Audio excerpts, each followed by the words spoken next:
Assalamualaikum warahmatullahi wabarakatuh. Perkenalkan, nama saya Bira Wildan. Saya dari Universitas Muhammadiyah Profesor Dr. Hamka. Kali ini saya akan mengajarkan tentang proses lahirnya dan fase-fase pemerintahan Bani Umayyah. Tapi sebelum itu, alangkah baiknya kita membaca basmalah terlebih dahulu. Bismillahirrahmanirrahim. Baik, sebelumnya Bapak akan tanya, di sini ada yang tahu tidak proses lahirnya Bani Umayyah? Tidak yang tahu? Baik. Jadi proses lahirnya Bani Umayyah berdiri pada tahun 40 Hijriah oleh Muawiyah bin Abi Sufyan di kota kecil Iliyat di wilayah Yerusalem. Lahirnya Bani Umayyah ini sebagai sabotase terhadap pemerintahan Ali bin Abi Thalib. Jadi di sini Bani Umayyah itu lahir karena beberapa orang tidak menyukai pemerintahan Ali bin Abi Thalib, makanya mereka mensabotase pemerintahannya dengan mendirikan Bani Umayyah. Lalu dari pemimpinan terakhir Khulafaur Rasyidin, karena pengangkatan Ali bin Abi Thalib oleh mayoritas masyarakat Islam mengganti Khalifah Utsman tidak pernah disetujui oleh pihak Muawiyah, maka berbagai cara dilakukan oleh Muawiyah untuk menurunkan atau menghancurkan Ali bin Abi Thalib dari pemerintahannya. Di sini Muawiyah memang sudah tidak senang dengan Ali bin Abi Thalib, dan Muawiyah juga mengatur siasat untuk menghancurkan pemerintahan Ali bin Abi Thalib. Lanjut, mereka mengumumkan peperangan terhadap Ali bin Abi Thalib karena sewaktu mereka meminta pertanggungjawaban Khalifah Ali akan kematian Utsman bin Affan. Ali dengan tegas mengatakan dia tidak tahu menahu tentang kematian Utsman.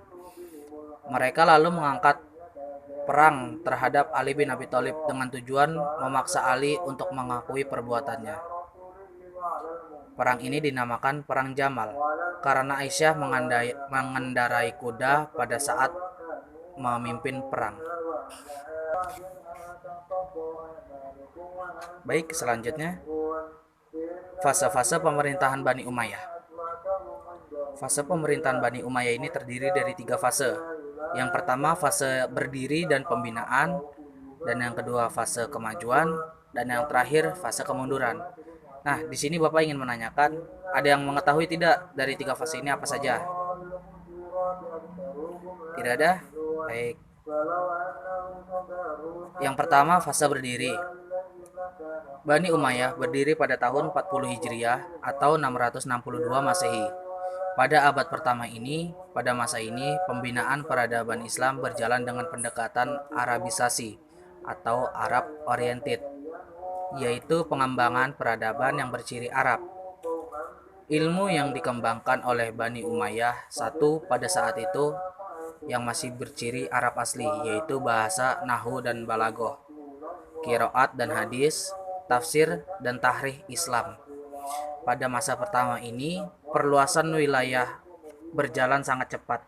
Islam masuk sampai wilayah-wilayah pelosok di 4 benua, yaitu yang pertama Asia, kedua Afrika, ketiga Eropa, dan yang keempat Amerika.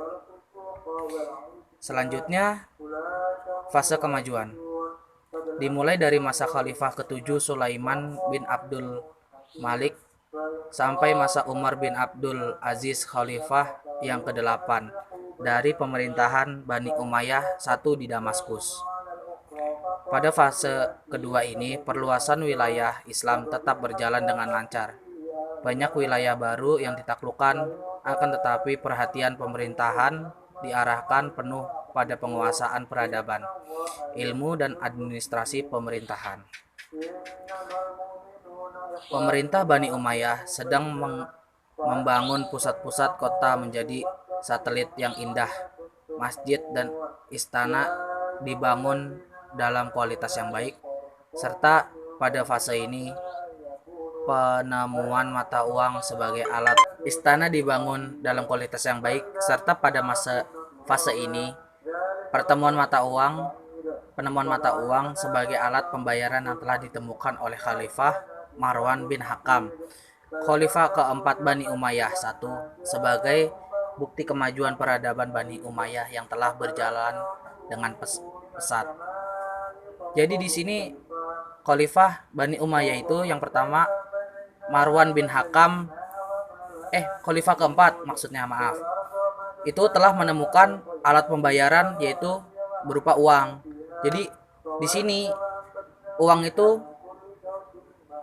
kalau ingin bertransaksi apapun harus menggunakan uang. Jadi uang itu sudah menunjukkan bagaimana peradaban Bani Umayyah saat itu telah sangat maju-majunya. Selanjutnya, berikut ini merupakan perkembangan Bani Umayyah. Yang pertama, ilmu pengetahuan, qiraat, nahwu dan balaghah, tafsir, hadis dan sejarah. Di saat perkembangan Bani Umayyah, ilmu-ilmu banyak yang berkembang. Salah satunya qiraat, kedua nahwu, ketiga balaghah, keempat tafsir, kelima hadis, dan keenam sejarah. Banyak ilmu yang berkembang pada saat itu. Lalu yang kedua, pembangunan selanjutnya pembangunan fisik. Ada yang pertama istana, kedua masjid, ketiga pengairan dan irigasi, keempat jembatan.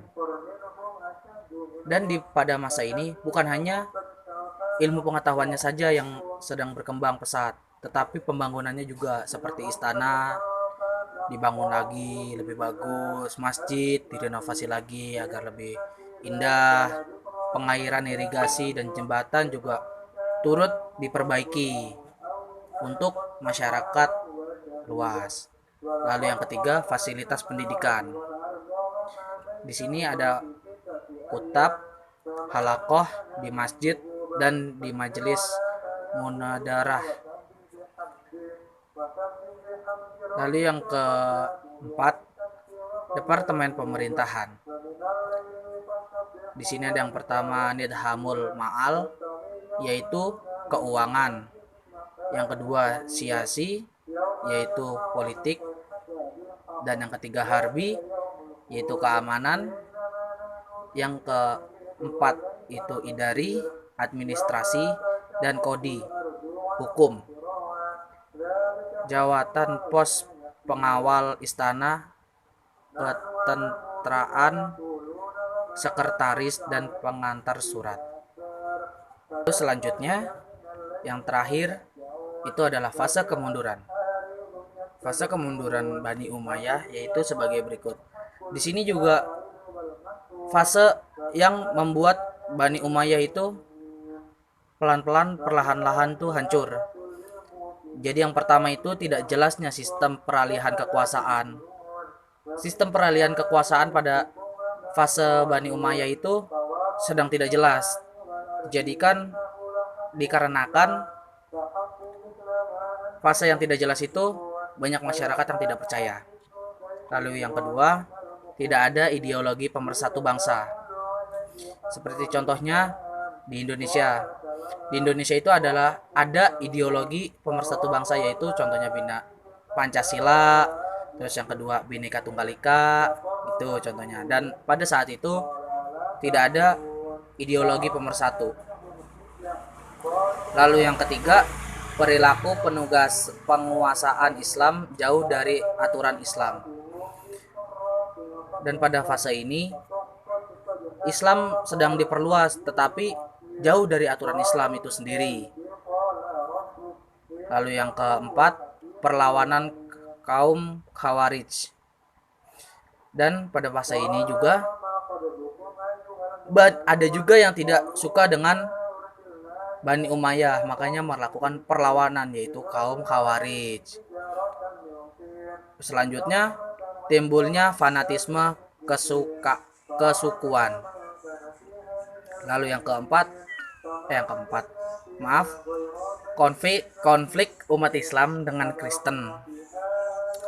Selanjutnya, timbul semangat Eropa untuk menguasai Andalusia. Terima kasih. Baik, selanjutnya Bapak ada sedikit video untuk pembelajaran kalian. Beliau Dr. Ali Muhammad As-Sulabi menyebutkan paling tidak ada 4 kelompok yang paling getol mengacak-acak sejarah Bani Umayyah. Yang pertama orang-orang Yahudi, karena memang orang Yahudi ini punya ambisi untuk menghancurkan kaum muslimin dari dalam, sehingga kita tahu peristiwa fitnah disebabkan juga oleh Abdullah bin Saba yang juga merupakan keturunan Yahudi. Itu yang pertama. Yang kedua, orang-orang Nasrani yang nantinya berkaitan dengan sejarah Syam itu sendiri, karena negeri Syam, atau kalau sekarang kita mengenalnya itu Suriah, Lebanon, Yordan, dan Palestina.